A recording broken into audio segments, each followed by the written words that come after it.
Now let's move towards the one of the important topic, because ये regression है, मुझे पता है ना, ये तुम्हारा पीछे इसने तुम्हारा फर्स्ट ईयर या सेकेंड ईयर में छोड़ा होगा, अभी तुम्हें थर्ड ईयर में भी आ गया है। सिंपल क्या है, मल्टी लीनियर क्या है, लॉजिस्टिक रिग्रेशन क्या है, और लास्ट ईयर में भी ये तुम्हारा पीछा नहीं छोड़ने। सो ये तुमको पढ़ाते पढ़ते मेरा भी रिविजन हो गया, समझ लो। Regression is a method use to find relationship between. देखो रिग्रेशन क्या होता है ना, एक रिलेशनशिप फाइंड करता है। तुम्हारे जो स्कूल में बॉयज गर्ल्स का रिलेशनशिप होता है, जो गुलछर्रे उड़ा रहे होते हैं उनका नहीं, ये किसका होता है, वन डिपेंडेंट वेरिएबल का और वन और मोर इंडिपेंडेंट वेरिएबल का। अभी तुम्हें यही नहीं पता होगा, पागल बच्चे। 5 + z। देखो अब इंडिपेंडेंट और डिपेंडेंट इसमें क्या होता है, ये जो वेरिएबल है इसकी अगर हमने 2 डाल दी और इसकी 0 डाल दी तो x क्या हो जाएगा, इस इनके केस में x हो जाएगा 2। फिर हमने इसकी वैल्यू चेंज कर दी, 3 कर दी, इसकी भी 3 कर दी, तो x इस केस में क्या हो जाएगा 6। x क्या हो रहा है, बार बार चेंज हो रहा है, y और z भी चेंज हो रहे हैं, बट y की वैल्यू हम डाल रहे, ये भी डाल रहे, इसमें ये भी डाल रहे, z में भी डाल रहे, बट अफेक्ट किसको हो रहा है, अफेक्ट किसको हो रहा है, x को हो रहा है। तो x की वैल्यू किसके ऊपर डिपेंडेंट है, वो डिपेंडेंट है y के ऊपर और z। जैसे जो y की वैल्यू होगी, जो z की वैल्यू आएगी प्लस करके वो वैल्यू होगी x की। यहाँ पे भी 3 और 3 डाली तब x की वैल्यू क्या होगी, 6 होगी। सो z क्या है, इन दोनों पे क्या है, डिपेंडेंट है। So this is what, dependent variable, and this y and x are independent variable. Independent मतलब मैं इनकी खुद वैल्यू डाल रही हूँ जाके, y की और z की मेरे मन में जो आ रही है मैं वो डाल दे रही हूँ उनको। x क्या है, इन दोनों पे डिपेंड है, x की कोई अलग से वैल्यू नहीं दे रही हूँ मैं। सो yeah this is like concept कि ये दो है independent variable and this is dependent variable.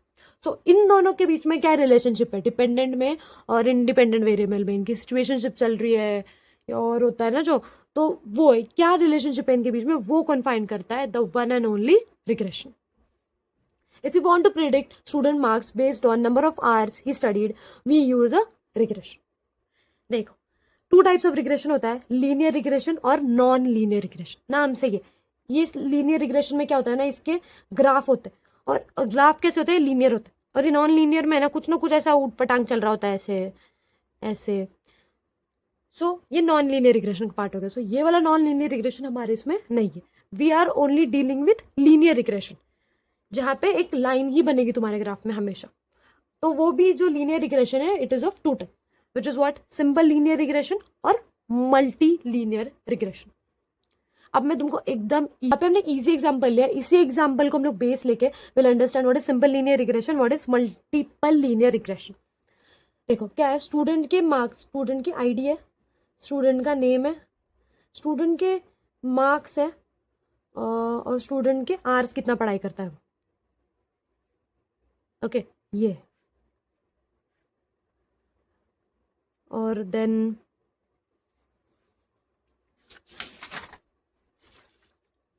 वो आर कितना स्टडी कर रहा है, वो उसका आवर्स कितना है, वो स्लीप कर रहा है, then he is doing meditation और not meditation. Okay so simple linear regression में क्या होता है ना, देखो टारगेट वेरिएबल में दोनों को हमको पता करना है, स्टूडेंट है उसके मार्क्स कितने हैं।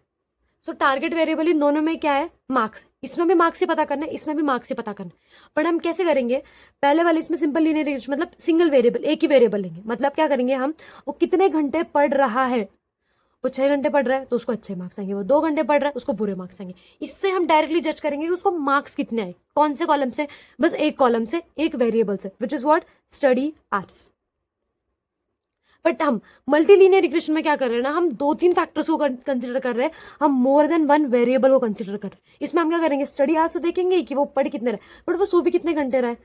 ऐसा नहीं है ना कि वो 9-9 10-10 घंटे पढ़ रहा है, उसके बाद वो मोबाइल देख रहा है, टीवी देख रहा है, गेम्स खेल रहा है, उसकी स्लीपिंग आवर्स बस कुछ 2-3 आवर्स है, फिर वो तो पेपर में अच्छा लिख ही नहीं पाएगा। फिर और एक फैक्टर क्या है, मेडिटेशन करता है या नहीं करता, yes sir no meditation what helps you to focus. So ये 3 फैक्टर्स हम लोग यूज करेंगे मल्टीपल लीनियर रिग्रेशन में, क्या ढूंढने के लिए कि उस बच्चे के मार्क्स कितने। और सिंपल लीनियर रिग्रेशन में हम क्या करेंगे, बस एक ही फैक्टर कंसिडर करेंगे, study hours, to what, determine the marks. बात घूम फिर के मार्क्स पे ही रही है, बट इसमें हम सिंगल वेरिएबल यूज करेंगे और इसमें हम मल्टीपल वेरिएबल यूज करेंगे. So this is the simple difference in the multilinear and simple linear regression. Let's understand. देखो, simple linear regression. Simple linear regression uses a one independent variable x to predict one dependent variable.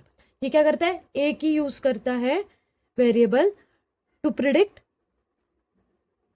Dependent variable. अब इन्होंने थोड़ा उल्टा पुल्टा कर दिया इसको.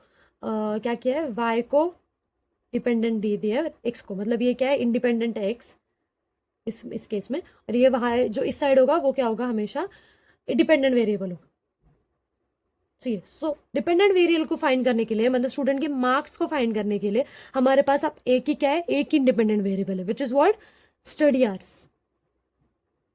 Okay. और ये वाला क्या होता है? Only one input variable is use. Input variable क्या होता है? वन ही होता है, which is study hours. Easy to understand and implement. अभी देखो यहाँ पे भी क्या है? इनपुट क्या है? Study hours. यहाँ पे एक्स एक्सिस में क्या जा रहा है? हमारा स्टडी आवर्स. कि जो बंदा ज्यादा पढ़ रहा है उसके मार्क्स उतने ज्यादा आ रहे हैं. यहाँ पे क्या है? आवर्स ऑफ स्टडी, और यहाँ पे क्या है? मार्क्स. तो you can see a linear relationship in दोनों में. कोई एक लीनियर रिलेशनशिप है, एक बढ़ती हुई रिलेशनशिप है, ऊंचाई की ओर जाती हुई रिलेशनशिप है, कि जितना ज्यादा वो पढ़ेगा, 7 घंटे पढ़ रहा है तो उसके मार्क्स भी उतने अच्छे बन रहे हैं. 10 में से 7.5 का पॉइंटर आ रहा है, 8 पॉइंटर आ रहा है. Okay. So it shows a straight line. Line shows a relationship, और ये लाइन क्या बताती है? इन दोनों के बीच में की रिलेशनशिप बताती है. और ये जो डिस्टेंस है, ये वाला जो डिस्टेंस होता है, ये इस लाइन से इस पॉइंट का, this is called an error. Okay. ये भी कैलकुलेट करना सीखेंगे हम आगे. सो सिंपल सा फॉर्मूला क्या है लीनियर रिग्रेशन के लिए? y is equals to b naught plus b1 x1. अभी देखो ये क्या होता है? इंटरसेप्ट होता है एंड दिस इज स्लोप. कि जैसे हमने ये पॉइंट से ये कर दिया, तो this is what intercept and this is what is slope.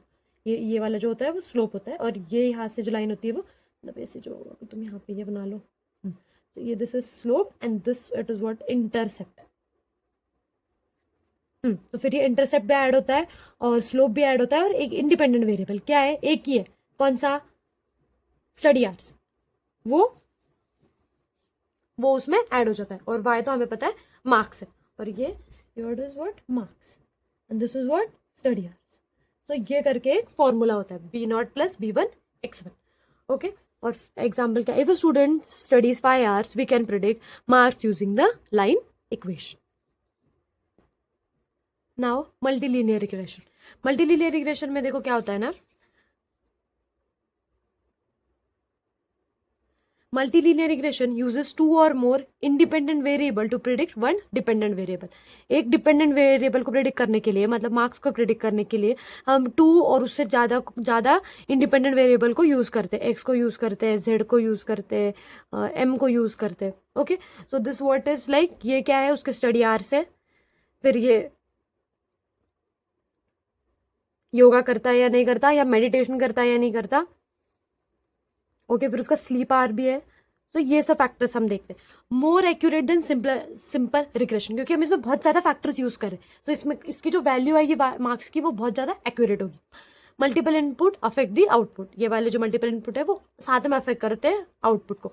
Shows combined effect of all variable. अभी देखो यहाँ पे भी ग्राफ का एक्सप्लेनेशन है. Multiple inputs are use. Study hours, उसकी अटेंडेंस कितनी है, वो सोता कैसे है, या यस मेडिटेशन की जगह पे you can use like attendance कितनी है. ओके. ये this all can factor decide कि उसको मार्क्स कितने आएंगे. It shows a plane not just a straight line. एक स्ट्रेट लाइन नहीं बताता, ये एक प्लेन है, but that plane is also like kind of straight ही, कुछ ऐसे सर्कल वगैरह नहीं बन रहा है उसमें. Plane shows relationship between multiple X variable and Y variable. देखो फिर यहाँ पे यस यू कैन लाइक, यहाँ पे जो तुम्हारे हैं मार्क्स, फिर यहाँ पे तुम्हारे स्टडी आवर्स, और here you can go with attendance. So yeah so this के फैक्टर से तुम उसके मार्क्स क्या है वो प्रेडिक्ट कर सकते हो. फॉर्मूला क्या है? इजी सा है. देखो पहले वाले इसमें क्या फॉर्मूला था? x1 एक ही था. वाई? बिकॉज यहाँ पे इंडिपेंडेंट वेरिएबल एक ही था, स्टडी आवर्स. यहाँ पे इंडिपेंडेंट वेरिएबल ज्यादा हो गए, तो इसमें x1 x2 plus plus plus हो गया. जितने इंडिपेंडेंट वेरिएबल हो गए उतने वो इसको मार्क्स को हेल्प प्रिडिक्ट करने में यूजफुल हो. Okay. So here it is also intercept, and then b1 and b2 is slope coefficient. x1 and x2 है. x1 क्या है? समझो स्टडी आवर्स है, और ये है अटेंडेंस उसकी. Okay. And this is error term. Yes, so इसका एग्जांपल भी वही है कि मार्क्स डिपेंड ऑन कि स्टडी आवर्स कितना है, अटेंडेंस कितनी है, स्लीप कितनी है, मेडिटेशन कर रहा है या नहीं करना, उसके ऊपर क्या डिपेंड कर रहे हैं तुम्हारे marks, all together predicts the final marks. So yeah this was all about this simple concept regression. इसमें पेपर में भी यही आता है, सिंपल लीनियर रिग्रेशन बताओ या मल्टीपल लीनियर रिग्रेशन बताओ, या फिर बस रिग्रेशन भी बोला तभी तुम अंदर थोड़े थोड़े पॉइंट्स देके सिंपल और मल्टी लीनियर को एक्सप्लेन कर देना.